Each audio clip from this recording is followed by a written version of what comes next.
Listo, Ricardo. Bueno, muy buenos días a todos, muy buen año, si bien ya con la mayoría de ustedes estuvimos en contacto por diferentes actividades y proyectos, es bueno encontrarnos acá. Eh, Desgraciadamente no hemos encontrado una mejor opción, un mejor horario que los días viernes a las 7 de la mañana. Pero bueno, hasta el que no puede participar en forma directa del Ateneo va a tener, como todos los años, la oportunidad de verlo después cuando lo cargamos en YouTube. Pero la posibilidad de reunirnos está muy buena para poder hacer alguna pregunta, o más que hacer alguna pregunta, suena un poco creído, da hacer algún aporte en base a experiencias propias. Sabemos, estuvimos hablando con Vanessa y con Mariana, que son las encargadas de la coordinación del Ateneo, que tenemos una carga tremenda de ateneos, cursos, especializaciones. La verdad que si queremos participar de todo el buen aporte que tenemos solamente a nivel local, y no podríamos hacer más tareas asistenciales, ¿no?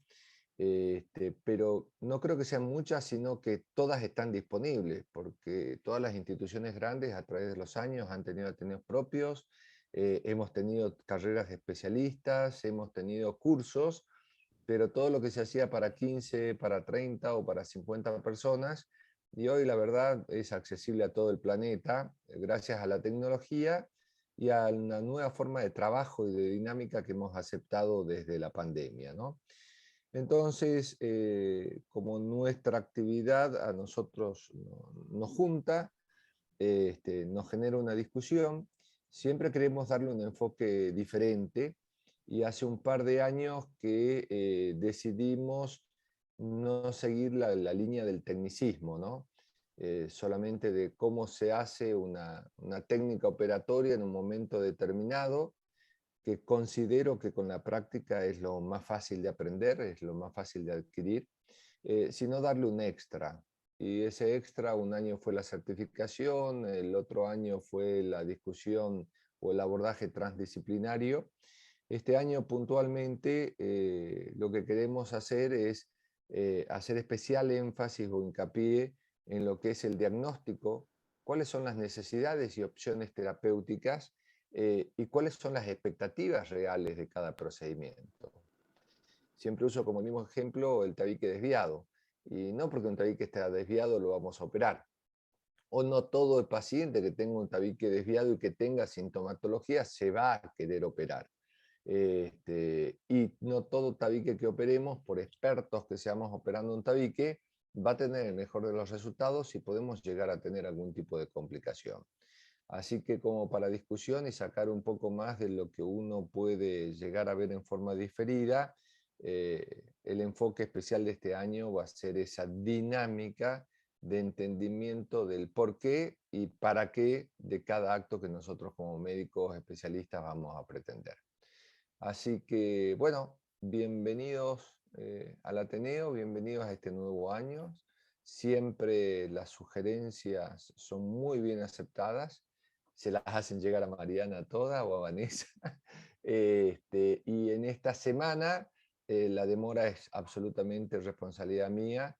Todos los que el año pasado tuvieron una asistencia al Ateneo mayor al 80%, obviamente el grupo fonoaudiológica no tuvo una asistencia mayor al 80% a todos los ateneos, sino a los ateneos referidos a temas fonoaudiológicos exclusivamente, van a estar recibiendo un certificado con validez universitaria.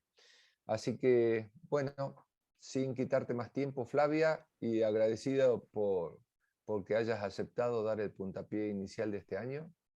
Todos Gracias, queremos Ricardo. escucharte sin difonías y ya no tan infantiles. Y ya no tan infantiles, tal cual. Gracias, Ricardo. Gracias a todos por acompañarnos. Gracias, Ricardo, por la introducción.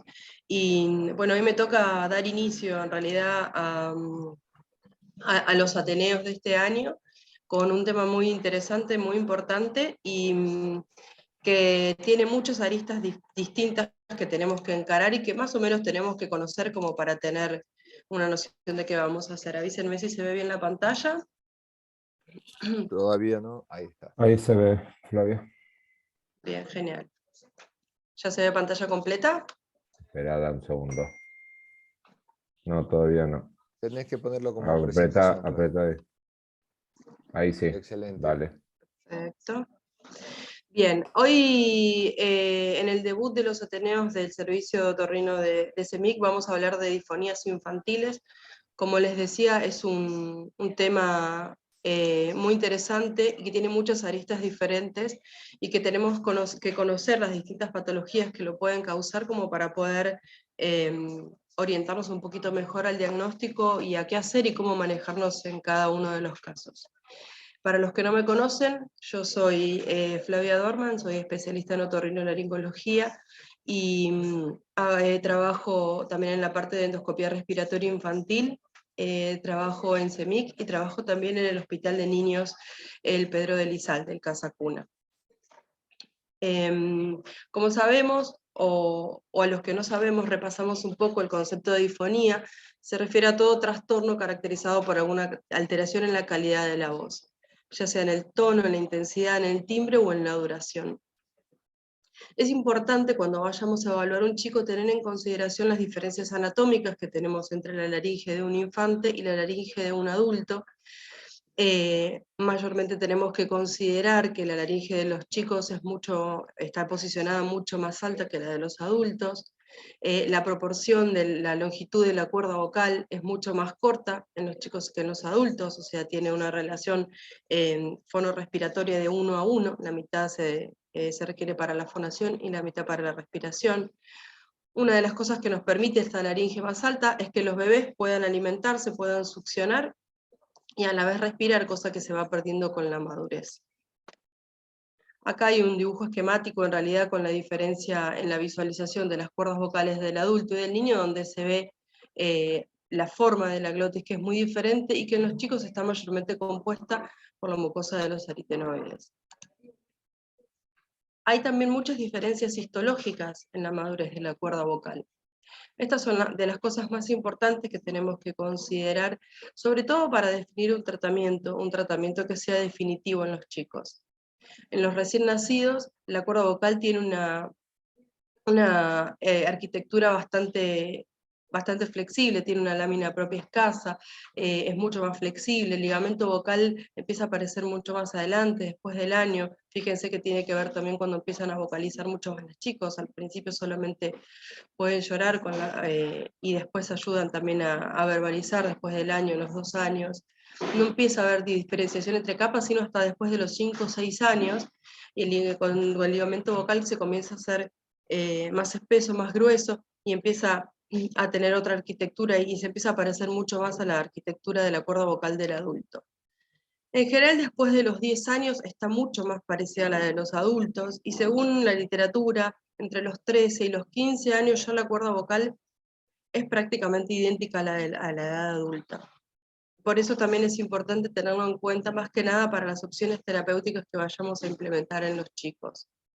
Acá hay un dibujo histológico donde podemos ver comparativamente las láminas de la cuerda vocal en un adulto y las láminas en un chico. Fíjense que la diferenciación no es la misma, fíjense que no tienen el mismo ligamento. Bueno, es clara la diferencia, el estroma es distinto, va cambiando con el paso de los años.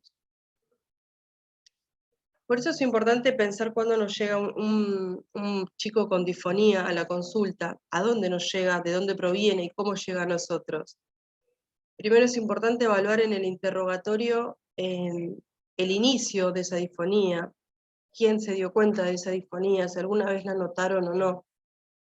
Tenemos que evaluar si ese chico tiene una disfonía desde el comienzo de la vida, si esa disfonía está asociada con alguna otra patología, con una laringitis recurrente, con un estridor, si es una disfonía de larga duración, si está asociada a un esfuerzo fonatorio, a tensión muscular, a qué lo vinculan los familiares o la persona que se haya dado cuenta que empezó con esa disfonía, ¿sí? Es importante interrogar sobre antecedentes quirúrgicos de todo tipo, no solamente laringios, no solamente de la vía aérea, también si tiene cualquier otro antecedente quirúrgico, porque eso nos habla de que existe la posibilidad de que haya tenido una intubación orotraqueal y con eso algún tipo de lesión. Si tiene algún antecedente de alguna cirugía cardiológica, alguna cirugía torácica, alguna cirugía cervical. Todas esas cosas es imprescindible interrogarlas, ¿sí? Para poder encarar el diagnóstico de ese paciente. Uno debería llegar a la evaluación del paciente ya con un diagnóstico presuntivo, simplemente con el interrogatorio, como nos pasa en absolutamente todo lo demás. Es muy importante esta evaluación previa, ¿sí? Es importante también conocer todos los hábitos de este paciente. Si vive en un ambiente ruidoso, cómo es el contexto familiar, dónde trabaja, cómo es la escuela, ¿sí? ¿Cuál es el estado emocional de los pacientes? Es muy importante no dejar de lado esto, de los chicos sobre todo lo que pasó durante la pandemia y pospandemia. Muchos chicos atraviesan por estados emocionales muy importantes que contribuyen a la alteración a la generación de patologías de la voz. Si tienen alergias, y acá lo puse con signos de exclamación porque me parece muy importante destacar el tema de la alimentación. A través de los años, en muchos chicos que consultan por disfonías, muchos de los pacientes tienen algún tipo de grado de reflujo faringolaríngeo, de reflujo gastroesofágico asociado a su disfonía. Y esto tiene mucho que ver con el cambio en la alimentación de los últimos años. Así que es muy importante interrogar sobre la alimentación de los chicos también. ¿Y cómo vamos a evaluar un chico con una disfonía? Por supuesto, le tenemos que hacer un examen otorrinolaringológico completo. No podemos quedarnos solamente con que inicialmente le tenemos que hacer una fibroscopía o alguna imagen de la laringe. Es importante evaluar su nariz, si tiene o no vegetación adenoidea, si tiene o no algún grado de hipertrofia amigdalina, si tiene rinitis, si tiene hipertrofia de cornetes. Tenemos que evaluar todo en eso en el paciente. Descartar que no tenga algún grado de hipoacusia, esto también es importante. Y por supuesto después ver todas las técnicas de imágenes que nos puedan ayudar a colaborar a llegar a un diagnóstico, un poco más de certeza de lo que pueda llegar a este chico. Una fibroscopia flexible, evaluar si necesitamos alguna radiografía de cuello o de cabum para ver las estructuras, ver si es necesario realizar algún tipo de biodeglución, y dependiendo de la edad y de los requerimientos y de lo que veamos en todas las evaluaciones previas, definir si necesitamos realizar una estroboscopía, que nos serviría para definir muchas patologías, y eventualmente una laringoscopía directa con ópticas o con microscopio, con una laringoscopia de suspensión para definir y confirmar el tratamiento o el tipo de lesión que pudiera llegar a tener. En general, siempre tenemos que pensar que la evaluación de la vía aérea tiene que ser bastante sistematizada. Entonces es muy importante pensar en cómo lo vamos a estudiar, de menos a más, qué es lo que vamos a ir haciendo, que es básicamente esto. ¿Qué podemos hacer en el consultorio? En el consultorio podemos hacer una fibrolaringoscopía.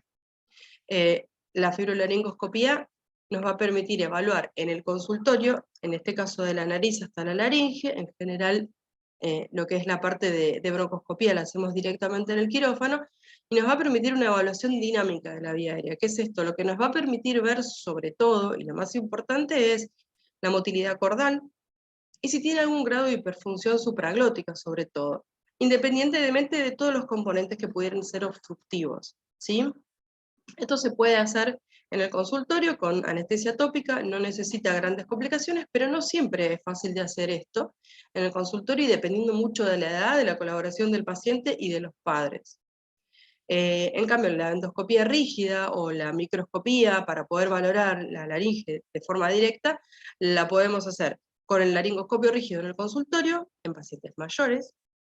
En general, después de los 8 o 9 años, la mayoría de los pacientes son colaboradores, pero no todos, no todos. Y si es un paciente que tiene mucho reflejo nauseoso, a veces también es muy dificultoso de hacer. Entonces, es muy importante evaluar qué tipo de estudio le vamos a hacer al paciente, en qué momento y en qué contexto, ¿sí? Es muy importante tener clara en la primera consulta, en la primera evaluación, qué le vamos a poder hacer a ese paciente o no, y va a depender de la edad, y sobre todo, de la colaboración que nos pueda prestar. Es muy importante condicionar al paciente y a los papás de lo que le vamos a hacer, porque si lo intentamos hacer medio forzosamente, no, en general no tenemos muy buenos resultados y nos cuesta un montón hacerlo, ¿sí?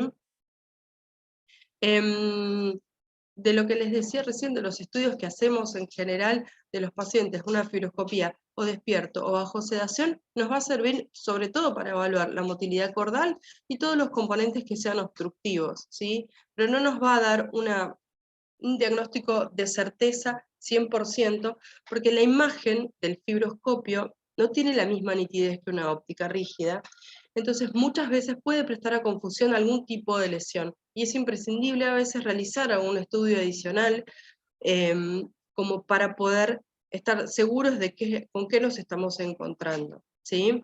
Las fibroscopías bajo sedación nos van a permitir lo mismo, pero con el paciente sedado, ¿sí? Nos van a permitir ver más la parte obstructiva que las lesiones que pueden llegar a tener cordales, ¿sí? Este es un dibujo, en realidad un dibujo, una gráfica donde tenemos algunos de los, a ver si me corre el video, de las cosas que podemos realizar y que podemos hablar a los pacientes, un fibroscopio, una radiografía de CAUM o de cuello de perfil, que nos permite ver si tiene, por ejemplo, hipertrofia amigdalina, si tiene adenoides. Muchas veces nos permite ver si tiene algún tipo de lesión en la laringe, sobre todo evaluamos algo compresivo, que pudiera obstruir la vía aérea, muchas veces puede ser visible. O en el caso de una laringoscopía directa en quirófano bajo anestesia general, para poder definir con ópticas cuál es el tipo de lesión que tiene el paciente. No se ve la videodeglución. Lo que son las ópticas rígidas de consultorios, los laringoscopios de consultorio, tenemos a veces en distintos tamaños. En general, los que usamos, dependiendo mucho de la edad del paciente, son los mismos que los de los adultos, pero vamos a necesitar de mucha colaboración de los pacientes. Ustedes siempre imagínense que si los adultos es difícil que colaboren, los chicos es más difícil que colaboren, ¿sí? Por eso es muy importante el condicionamiento, es muy importante saber qué es lo que queremos obtener con la evaluación del paciente y cuál es nuestro fin último de la consulta y a dónde queremos llegar y hacia eso nos tenemos que dirigir, ¿sí? Como se ven estos gráficos de las fibroscopías, la realidad de esta foto de este chico con el fibroscopio en la nariz no es así.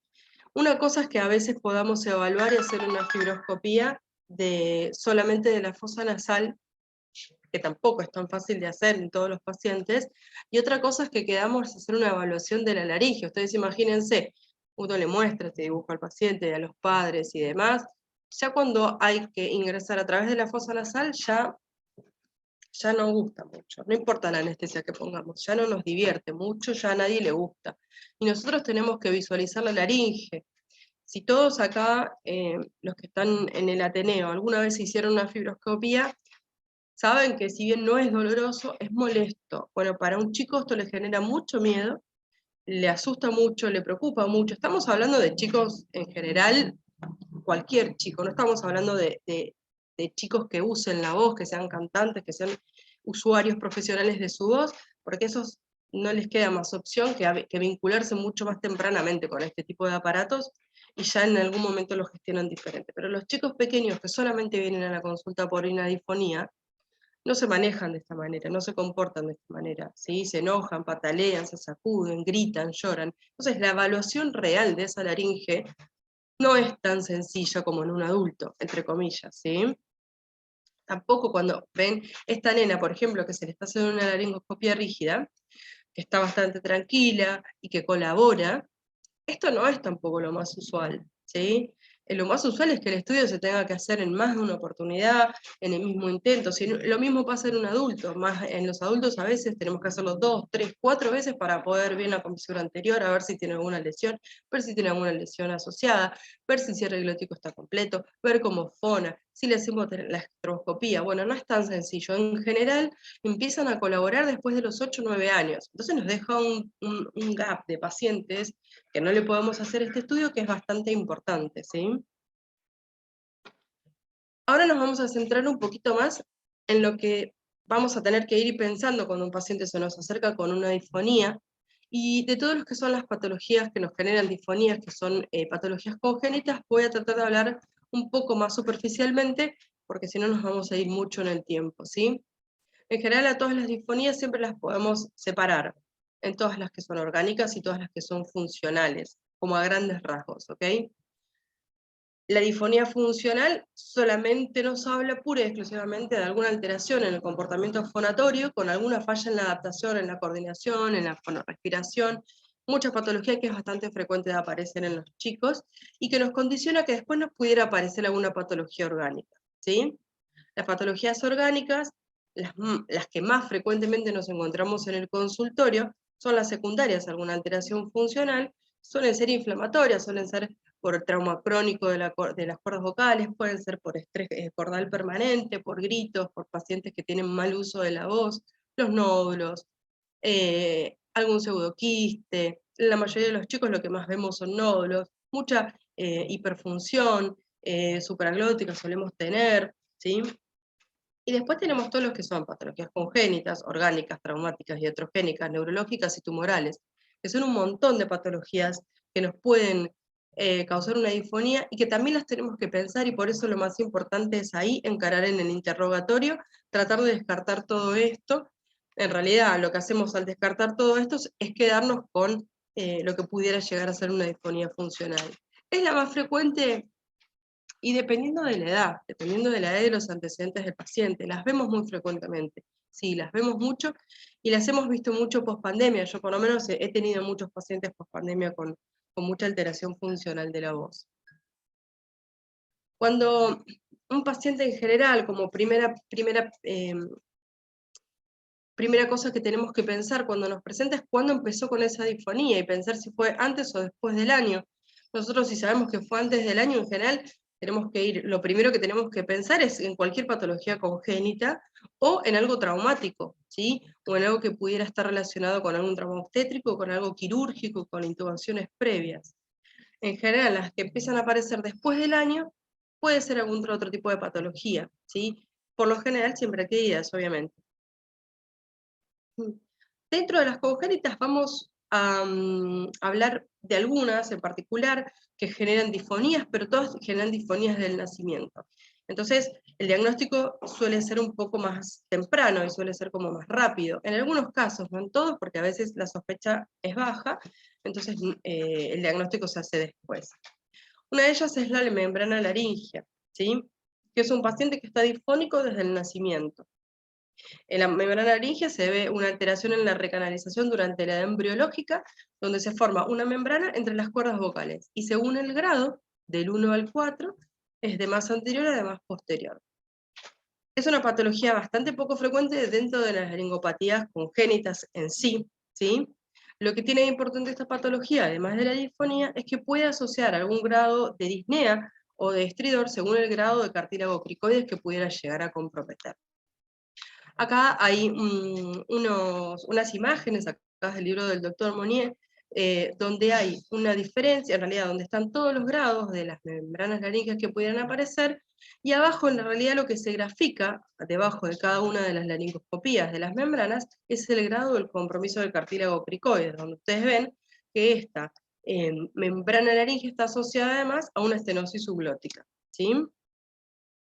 Acá les voy a pasar dos audios de dos chicos con membrana llorando para que vean que el llanto es bastante característico, es un llanto bien difónico, parece el llanto como si fuera de un gato. Si alguno tiene gato o se conoce cómo lloran los gatos, van a escucharlo y les va a parecer el maullido de un gato. Avísenme si se escucha.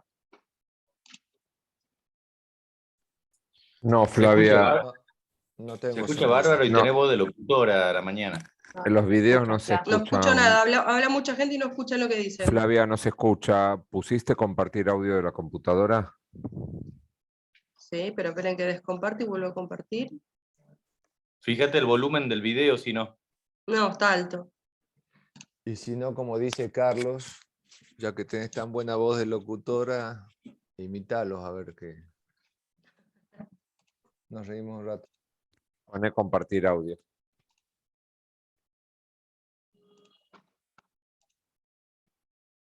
A ver, ahora. Me parece que no lo voy a compartir. ¿Ahora? Ahí sí. Excelente. No quería llorar.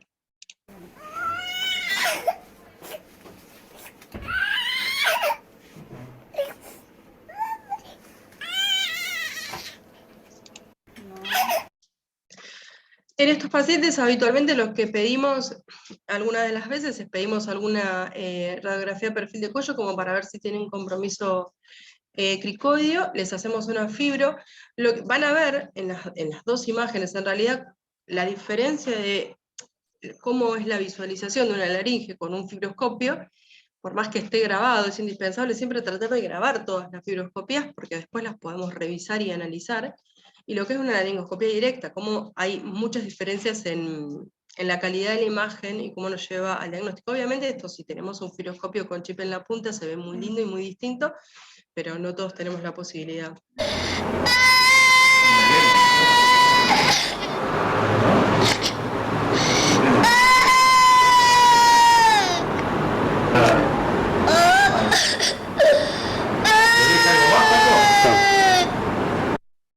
Se ve, no sé si llegaron a ver, cuando abre las cuerdas se ve bien clara la membrana. Y acá en realidad es una imagen de una laringoscopia directa, en realidad de una microscopía, donde se ve claramente la membrana, ¿sí? Pero en la imagen fibroscópica es muy distinta.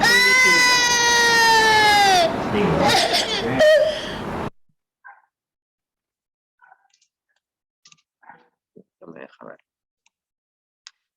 Otra de las patologías que algunas veces pueden estar asociadas con algún tipo de disfonía son los hemangiomas subglóticos. En general la característica del hemangioma subglótico es otra, porque por lo general lo que generan es estridor y es dificultad respiratoria. En general estos son chicos que más o menos al mes y medio, 2 meses de vida, comienzan con una laringitis o una sospecha de laringitis, se les da tratamiento con algún corticoide, mejoran y después persiste y aparece y va y vuelve y sigue teniendo ese estridor. En algunos casos, estos pacientes pueden tener disfonías asociadas dependiendo del flujo de aire, si el hemangioma es muy grande y tienen bajo flujo de aire, tienen una disfonía por eso, o si tienen algún grado de compromiso cordal, ¿sí? Pero la característica en realidad es que estos chicos se presentan con un estridor bifásico, apnea inspiratorio, y con estridor y con dificultad respiratoria. Bueno, a ver si se escucha. No, que le quiero dar porque me duele. Bueno. Esta nena no tiene disfonía, lo que tiene es, cuando termina de llorar, hace como una pequeña tos, que es característica de las lesiones en realidad subglóticas que las vemos en el hemangioma, tienen como una tos perruna, como de una laringitis subglótica. Suelen asociar a algunos de estos pacientes a algún tipo de hemangioma a nivel cérvico-facial. En general, el 50% de los pacientes con hemangioma subglótico tienen algún tipo de hemangioma en cabeza y cuello. No es así lo contrario, ¿no? Los pacientes que tienen angiomas de cabeza y cuello están vinculados directamente con hemangiomas subglóticos. Si los pacientes no tienen síntomas, en general, no se evalúan, ¿sí?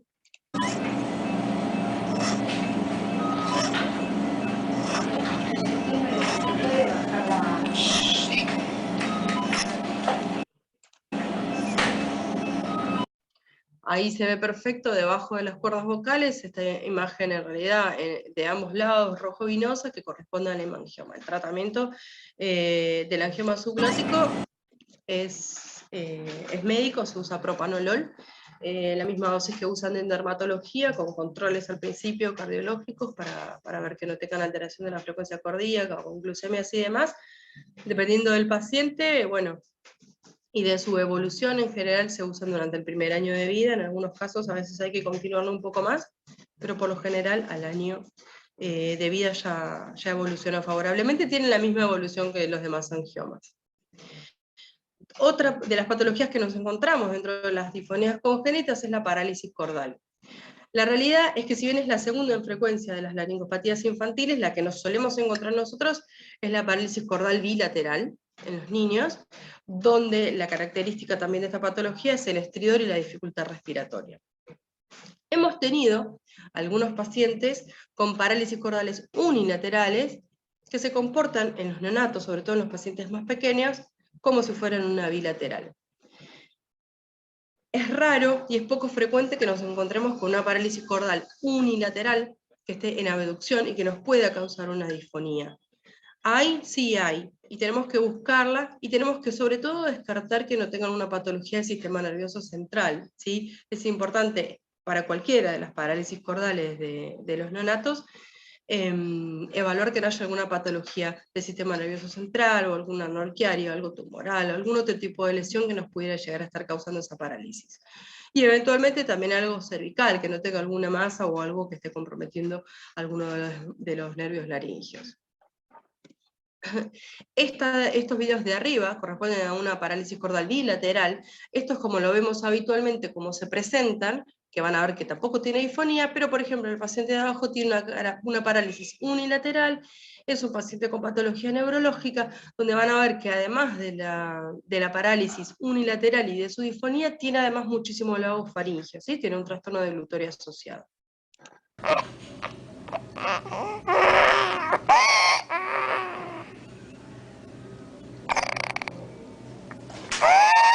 Ese estridor inspiratorio agudo es característico de la parálisis cordal bilateral, y así se ve.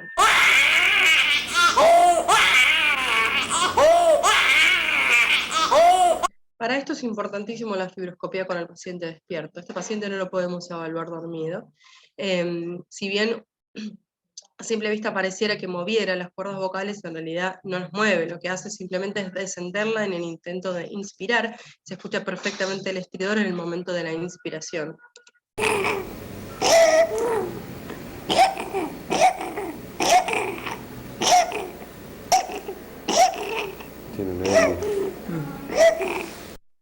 Después les voy a mostrar una fibroscopía de un paciente de una parálisis también, secundaria a un procedimiento quirúrgico.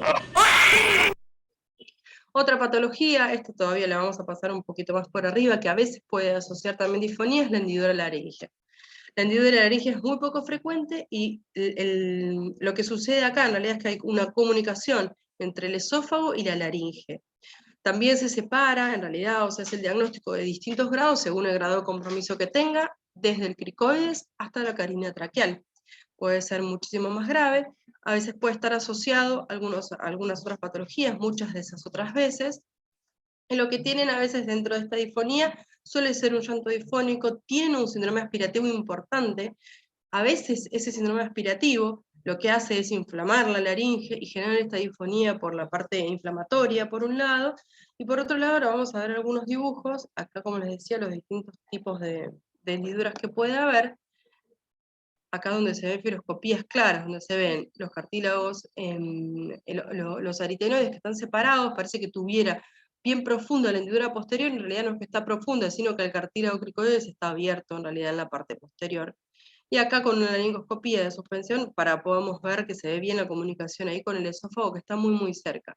Esto puede llegar hasta la carina, esta comunicación. Esto es bastante superior, ¿no? Esto es bien superficial. A veces puede llegar a meterse la mucosa de los aritenoides, en realidad, de todo lo que era la comisura posterior, o del cricoide, se puede meter dentro de la laringe y por esto generarnos una disfonía, ¿sí? Otras causas de disfonías congénitas en general son los quistes o laringoceles. Hay mucho para hablar, lo voy a charlar un poquito más con la parte de por ahí de los nódulos en algunos casos, pero por lo general hay algunos de estos pacientes que, por ejemplo, los laringoceles es muy poco frecuente de ver en los pacientes pediátricos. Yo personalmente no vi ninguno. Están descriptos, yo no vi ninguno. Los quistes son más frecuentes de ver. Y en general tenemos que separar lo que son los quistes por obstrucción de algún conducto excreto de alguna glándula, y los saculares, que a veces se dilatan y tienen un contenido mucoso. Y dentro de los quistes intracordales que tenemos que pensar, que los voy a mostrar después en otra imagen, hay muchos, que más que nada los epidérmicos, los que tienen contenido epidérmico, que están más vinculados también al trauma cordal crónico, ¿sí? Estos también obviamente que asocian disfonía, y después el estilo de la dificultad respiratoria va a ser muy dependiente de su localización y de lo que pueda estar comprometiendo. Ahí ven, hay distintas imágenes de quistes, en su glotis. Se ven perfectos. Todos estos obviamente generan disfonía. Pero acá el síntoma predominante que nos van a venir a consultar no es la disfonía, va a ser probablemente el estridor, o la dificultad respiratoria. Entonces es importante poder verlo, evaluarlo, hacer el diagnóstico, porque esto es obviamente la resolución de estos casos es completamente quirúrgica, más allá de lo que es la voz en sí, ¿sí? Acá hay varios gráficos también del libro del doctor Monnier, donde se ven, por ejemplo, los quistes donde se pueden generar, cómo es el compromiso que pueden llegar a tener, y los laringoceles lo mismo. Después, dentro de lo que es las disfonías adquiridas, que esto es en realidad lo que más frecuentemente vemos en el consultorio con los chicos un poco ya más grandes, ¿sí? También acá tenemos que interrogar fuertemente al paciente y a los familiares para poder orientarnos en qué tipo de patología vamos a estar buscando, ¿sí? La realidad es que no toda disfonía son nódulos, ni tampoco es mal uso vocal solamente, ni tampoco es algo disfuncional solamente, por eso es importante hacer un buen diagnóstico, primero charlando con los padres. De todas estas tenemos que descartar las que son inflamatorias, las tumorales, las iatrogénicas, o todas las que son por mal uso, ¿sí? Dentro de todas las que son inflamatorias, muchos consultan por las laringitis agudas y todo lo que son las infecciosas solamente. En general estos pacientes suelen tener disfonía y suelen asociar o tos o estridor. Hay muchos pacientes que tenemos que tienen laringitis agudas recurrentes, no siempre son de origen viral o bacteriano, hay muchas que tenemos que son alérgicas, tenemos muchos pacientes con reflujo, muchos pacientes que tienen algún diagnóstico de alguna patología gastrointestinal asociada, PLB, algún tipo de intolerancia. Por eso también es muy importante hablar y consultar sobre la alimentación de estos pacientes. Estos en general suelen tener laringitis recurrentes, ¿no? También todas las que son por reflujo faringolaríngeo y reflujo gastroesofágico, lo que les decía recién, en general, algunos tienen disfonía crónica y otros tienen disfonía intermitente. Tienen laringitis que duran mucho tiempo, que son repetidas, a veces tienen disfonías a predominios matinales, suelen tener tos seca nocturna, tienen la sensación de globo faríngeo, el carraspeo, todo lo mismo que sospechamos y que interrogamos pensando en el reflujo en los adultos, lo tenemos que interrogar también en los chicos. Preguntarle sobre halitosis, preguntarle si tiene algo más, si tiene gastritis, si tiene dolor de panza, si tiene a veces todaracodinia o ardor retroesternal. Esto hay que consultarlo. Ustedes, a veces los padres no se les ocurre, no lo interrogan, incluso el pediatra a veces puede pasarlo por alto y ustedes lo interrogan, el chico te dice, sí, me duele acá, me duele así, me duele así. Hay que darles lugar a los chicos para el interrogatorio porque ellos responden bastante bien en general. Una causa poco frecuente de algún inflamatorio que nos podemos encontrar es un cuerpo extraño que genera una laringitis crónica, ¿sí? Si bien no lo vemos con mucha frecuencia, en general pueden ser cuerpos extraños pequeños, puntiformes o laminares, que generan una laringitis en realidad de muy larga evolución, ¿sí? Que no mejora. Muchos de estos muchas veces tienen obstrucciones parciales, con lo cual la clínica de este paciente no va a ser muy buena y no va a ser solamente la disfonía lo que tenga. Además, seguramente que van a tener algún episodio afíctico que pudiera llegar a ser relatado por los pacientes, por el padre del paciente, ¿sí? Esto, bueno, son imágenes en realidad solamente de una laringitis, una laringitis en realidad subglótica, parece más una angioma, es un cuerpo extraño. Obviamente ese chico tiene disfonía, pero claro que no va a tener solamente disfonía, ¿sí? Y esto mucho lo sacamos en la consulta, pero igual lo tenemos que evaluar. Dentro de lo que son las disfonías de origen tumoral, la que lamentablemente está en la cabeza de la que vemos con mayor frecuencia todavía, y esperando que la vacunación siga siendo masiva y siga teniendo buenos resultados, como se ha demostrado que tuvo en otros países que bajó la incidencia de esta patología, es la papilomatosis laríngea, ¿sí? Es la primera causa de disfonía en realidad de origen tumoral que nosotros vemos en los chicos. La mayoría de los chicos en general suelen llegar al diagnóstico alrededor del año y medio, los 2 años. ¿Alguien me quería preguntar algo? Sí, creo en general, la papilomatosis laríngea lo que genera es una disfonía progresiva, va empeorando a medida que pasa el tiempo y a medida que pasan los días, y después de la disfonía, con el agregado es una disfonía muy severa, muy marcada, empiezan a agregar otras cosas, son chicos que empiezan a tener estridor, que empiezan a roncar, en general lo refieren como que empiezan a roncar, después empiezan a tener dificultad respiratoria progresiva, empiezan a hacer pausas respiratorias, y nos encontramos, obviamente, cuando hacemos la fibroscopía, con lesiones de papiloma, cuyo tratamiento es quirúrgico en principio para hacer el diagnóstico anatomopatológico y poder hacer la tipificación eventualmente. La realidad es que el tratamiento de la papilomatosis laringea hoy en día todavía está muy discutido, hay muchas cosas diferentes que se hacen, que se están tratando. Lo que se trata siempre es de hacer hincapié en la prevención a través de la vacuna. Estos pacientes se operan solamente cuando tienen obstrucción de la vía aérea. No se hacen cirugías de estos pacientes solamente para mejorar la calidad de la voz, porque sabemos que es una patología recurrente, con lo cual, si bien la voz puede mejorar con algún tratamiento quirúrgico, no es definitivo porque el papiloma vuelve a crecer, ¿sí? Tenemos chicos que a veces ingresan a quirófano una vez por mes para sacarles papilomas y por causa obstructiva, ¿sí? Y siempre hay que tratar de ser lo más benevolente posible con esta cirugía para no generar una secuela a nivel cordal después, una sinequia, algún tipo de retracción que pudiera llegar a quedar en una cuerda vocal. Por eso es que tampoco se pueden estar metiendo a quirófano permanentemente estos pacientes, ¿sí? Muchos de ellos mejoran con el desarrollo puberal y mejora la patología. Algunos otros no, pero muchos de ellos sí mejoran, entonces no tiene sentido ser tan agresivo en la cirugía que después nos puede llegar a traer alguna complicación. Dentro de los tumores del sistema nervioso central, en general, lo que nos podemos encontrar algunas veces puede ser una parálisis uni o bilateral, dependiendo de la patología que nos tengamos que encontrar. Si tenemos un paciente que tiene una parálisis cordal, uni o bilateral, que nos aparece un día de la nada, tenemos que evaluar toda la extensión en realidad del nervio laríngeo, desde el sistema nervioso central hasta que llegan a la laringe, para descartar que no haya ninguna lesión compresiva del nervio en todo su trayecto. Y también los tumores tiroideos, que son frecuentes de encontrar, tanto los tumores a nivel compresivo como la cirugía, también nos podemos llegar a encontrar con algún compromiso cordal, ¿sí? Esta es una niñita con un papiloma. ¿Tu señor? Andrea. Andrea. ¿Y tus amigos de jardín cómo se llaman? Giro. ¿Y alguna nena?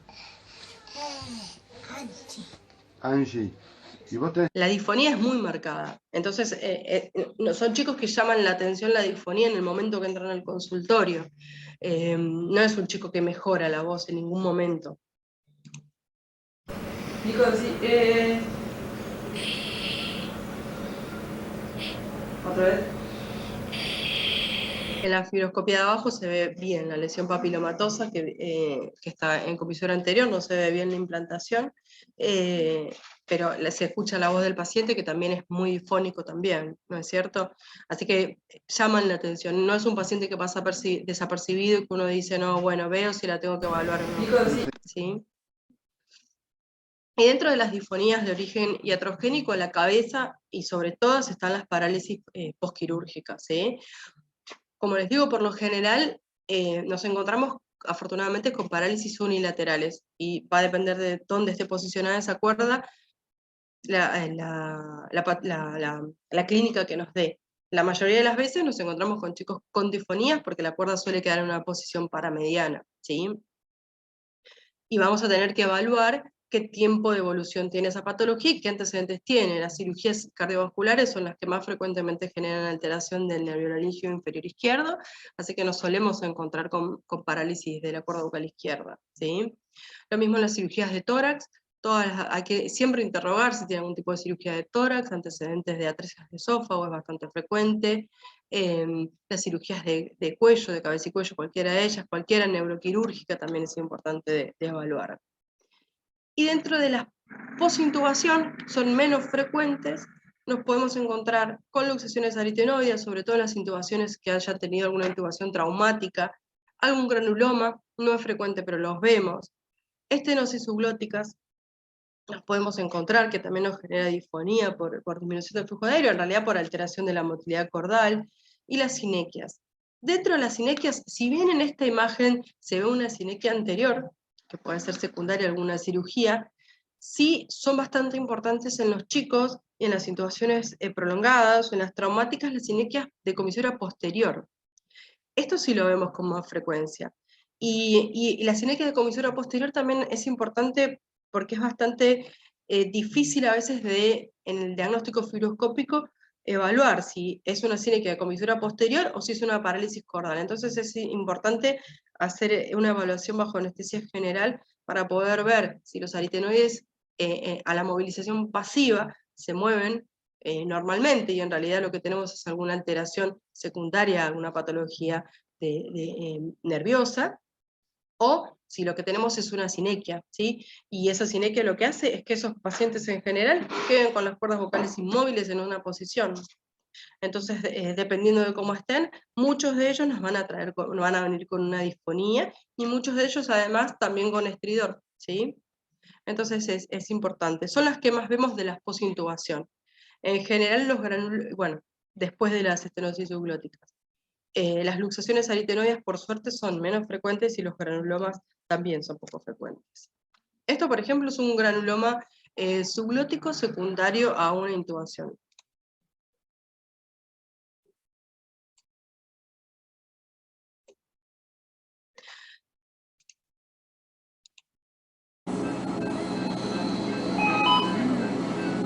Esto de acá es una estenosis subglótica bien marcada. Y esto de acá es una fibroscopía, una parálisis. Hay que prestar mucha atención, porque la cuerda vocal izquierda parece moverse, pero está parética en realidad. La que mueve más es la derecha, y la disfonía se escucha perfecto en el audio. Tranquilo, mi amor.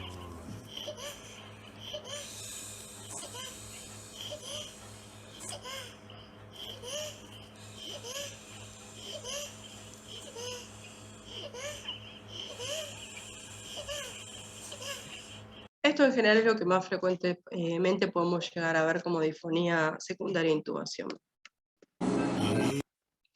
Y después, por último y no menos importante, en realidad, todas las secundarias a lo que es el mal uso y abuso vocal, ¿sí?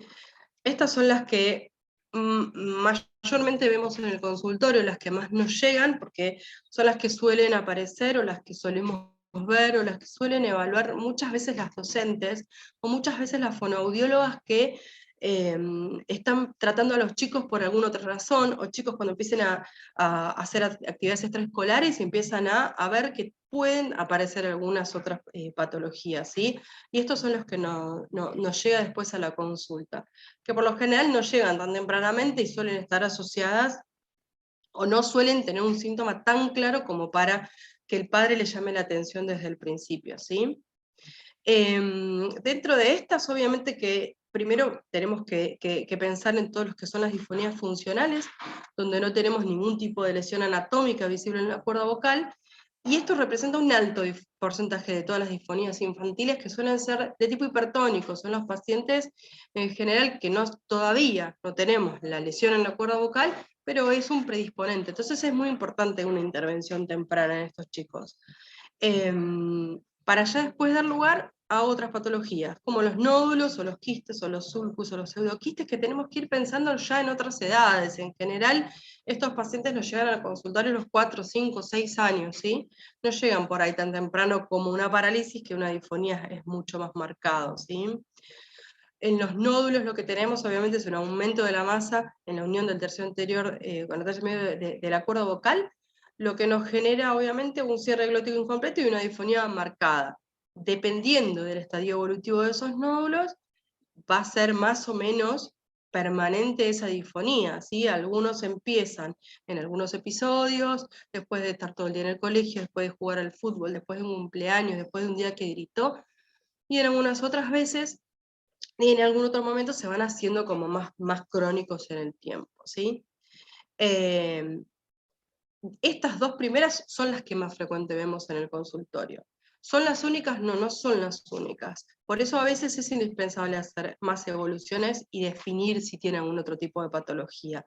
Como el quiste, sobre todo, como les decía antes, en la evaluación del paciente pediátrico, cuando nosotros hacemos una fibroscopía, a veces es muy difícil diferenciar si el chico tiene un nódulo, sea en el estadio en el que sea, y diferenciarlo de un quiste, porque a veces ese quiste tiene una lesión cordal por contragolpe, que tiene más o menos la misma el mismo tamaño, y da la sensación de que el quiste en realidad también es un nódulo, y por ahí no es un nódulo, por ahí es un quiste con una lesión por contragolpe, donde el tratamiento del quiste, si bien se comienza con el tratamiento fonoaudiológico, también vamos a tener que pensar tal vez en un tratamiento quirúrgico después. ¿Sí? Digo tal vez porque va a depender mucho de lo que hablemos con los padres y con el paciente. Después, los pseudoquistes, los pólipos, todo lo que son edemas de borde libre, tiene todo que ver con el trauma fonatorio del paciente. Entonces es muy importante que, en realidad, en todos estos casos, la intervención fonoaudiológica tiene que ser temprana e importante para darle pautas, ¿sí? Esto es muy importante para poder hacer un tratamiento y poder encarar a ese paciente a largo plazo. En la mayoría de estos chicos, en general, la voz evoluciona favorablemente, porque nos encontramos dentro de los 2 primeros. En la adolescencia, en general, entre los 10, 11, 12, 13 años, empiezan a mejorar notoriamente. Pero muchos de ellos, y los que no, es indispensable que hayan tenido una evaluación fonoaudiológica temprana y una intervención temprana, como para poder definir qué va a pasar con esa voz más adelante, ¿sí? ¿Qué vamos a tener que hacer además de la intervención fonoaudiológica? Como les decía antes, en realidad las disfonías funcionales no tenemos alteración anatómica del acuerdo vocal, no sé si representan un 75% de la disfonía, pero es un alto porcentaje de la disfonía, y cualquier alteración de la articulación fonoarticulatoria nos va a generar algún tipo de disfonía, ¿sí? Por eso es importante la valoración fonoaudiológica de estos chicos. Dentro de los factores predisponentes, puse después, y creo que es de lo más importante que viene estos últimos 2 años, es el uso del barbijo. Todo lo que es el estado afectivo emocional, el uso de barbijo, es impresionante la cantidad de chicos con disfonías que vi en el último año, en realidad, que empezó el colegio durante el año pasado, que empezaron a usar el barbijo, aumentó francamente y altamente la disfonía infantil con el uso de barbijo, obviamente de los docentes también. Todo lo que sean factores ambientales y hábitos nocivos, el hablar gritando, ruidos de fondo, imitar otras voces, todas esas cosas contribuyen a las disfonías funcionales. Los chicos hiperactivos, que gritan mucho, que son caprichosos, tienen toda esta tendencia a generar este tipo de disfonía y eventualmente hacer alguna lesión cordal, obviamente por lo mismo, por el trauma fonatorio, ¿sí? El círculo es siempre este: el abuso vocal, el mal uso vocal, la falta de buen manejo, hay factores irritativos que no tenemos que olvidarnos, el reflujo, el alimento, el hábito tabáquico de los padres, las alergias, la cronicidad de todos estos nos va a dar lugar después a la aparición de alguna patología orgánica seguro, ¿sí? De los nódulos en sí, cortito, no vamos a extendernos demasiado, en general es la más frecuente de la patología orgánica que nos podemos encontrar, viene encadenada directamente a la patología funcional, tiene un pico entre los 5 y los 12, 13 años más o menos, es lo que más frecuentemente nos encontramos, y en general es bastante típico de los varones, ¿sí? Es característico que son estos chicos que gritan mucho, juegan a la pelota, suelen hacer, uno los ve en el consultorio y están gritando, y tienen esta posición para hablar, y tienen toda una tensión muscular en el cuello muy marcada y muy evidente, tienen la voz soplada, empeoran con la actividad, mejoran en el reposo, mejoran en las vacaciones o durante el fin de semana, hasta que se vuelven más crónicos, ¿no es cierto? ¿Sí? Tienen un montón de factores predisponentes, no solamente por la anatomía y por la edad, sino porque además tienen un montón de otros predisponentes que eran los que veíamos antes. La conducta de los chicos, el ambiente ruidoso donde se puedan mover, y si tienen otros factores irritativos adicionales. Del resto de la patología no me voy a centrar puntualmente, porque hay mucho para hablar y porque son un montón de patologías de las que podemos hablar un montón de tiempo, pero lo más importante es siempre tratar de hacer el diagnóstico y la diferenciación de los nódulos con los quistes intracordales, porque el quiste en general la resolución es quirúrgica, ¿sí? Porque si bien con la fonoaudiología y con el tratamiento foniátrico mejoran un montón, en general el quiste persiste y eventualmente hay que hacer un tratamiento quirúrgico igual para mejorarlo, ¿sí? Acá en realidad 2 fibros de nódulo y de quiste, rápido como para verlo. Bueno, la imagen estroboscópica me quedó solamente la imagen, donde se ve la diferencia, en realidad acá se ve perfecto el quiste ahí. Más que nada para definir después un tratamiento de estos pacientes. Va a depender mucho de la edad de aparición de los síntomas y cómo lo encaremos y qué hablemos con los padres, ¿no es cierto? Nosotros, cuando nos llegan todos estos pacientes y los evaluamos, se hace la fibra dentro de lo que se puede, el examen físico, y siempre lo primero que pedimos es la evaluación fonobiológica, que se le haga un análisis acústico de la voz, y algunas sesiones de rehabilitación, como para darles algunas pautas de manejo, dependiendo de la edad del paciente, vamos a poder o no continuar con el tratamiento y ver qué hacemos. Y después, obviamente, por lo menos semestralmente con el otorrino y ver cada cuánto le hacemos los estudios. Bueno, este es el Box Handicap Index pediátrico, que es el adaptado, que hace algunos años se hizo en el Hospital Garrahan, lo pudieron adaptar acá a nuestro país en el Garrahan. Pero por último, en realidad que esto quería como dejar de mensaje con respecto al diagnóstico y la diferencia del diagnóstico de nódulo, cuándo se opera, cuándo no, que no es lo mismo. Pensar en un chico que en un adulto, siempre tenemos que pensar que la fonomicrocirugía específicamente está orientada a la mejoría de la voz. Obviamente quedan excluidas todas las patologías tumorales y todas las lesiones mucho mayores. La fonomicrocirugía tiene como objetivo final y último mejorar la calidad de la voz. Entonces, en un chico, ¿cuándo vamos a intervenir quirúrgicamente una laringe? Y obviamente, si solamente la idea es la mejoría de la voz, lo ideal es tratar de postergar la cirugía dentro de lo posible hasta después de los 10 años, que la estructura de la cuerda vocal sea mucho más nítida y mucho más clara. Idealmente después de los 13 que tenemos la madurez histológica. ¿Por qué? Por el riesgo de generar alguna alteración cicatrizal que el día de mañana nos genere también alguna alteración cordal y ese chico igual tenga una disfonía, ¿sí? Entonces, tenemos que pensar siempre que tiene que ser un chico que realizó tratamiento foniátrico y no mejoró, y donde su voz realmente altera la calidad de vida. Tenemos que preguntarle a los pacientes y a los padres es, ¿la disfonía le impide hablar, le impide conversar, le impide jugar con los amigos? ¿Se tiene que sentar adelante para que lo escuchen? ¿Cómo se maneja en el colegio ese chico con esa disfonía? Eso es muy importante para evaluar la hora de una cirugía y decidir y consultar a los padres. Y hablarles de todo esto, ¿sí? Saber, mirá, si tiene un quiste y no se lo operamos, lo va a seguir teniendo y va a seguir disfónico. Entonces, hay que ver, hay mucho para hablar de esto, pero hay que ver realmente cuánto de esto conversamos siempre con los pacientes y lo definimos para ver cómo nos manejamos, ¿sí? Pero siempre la intervención temprana, no solo nuestra, sino de las fonoaudiólogas, es fundamental eso, ¿sí? En el tratamiento del niño con disfonía. Bueno, muchas gracias. Espero que les haya servido. Si tienen alguna pregunta, los escucho. Muchísimas gracias a vos, Flavia. La verdad que como siempre espectacular, pero antes de cerrar el Ateneo nos vamos a tomar un par de minutos. Mariana vale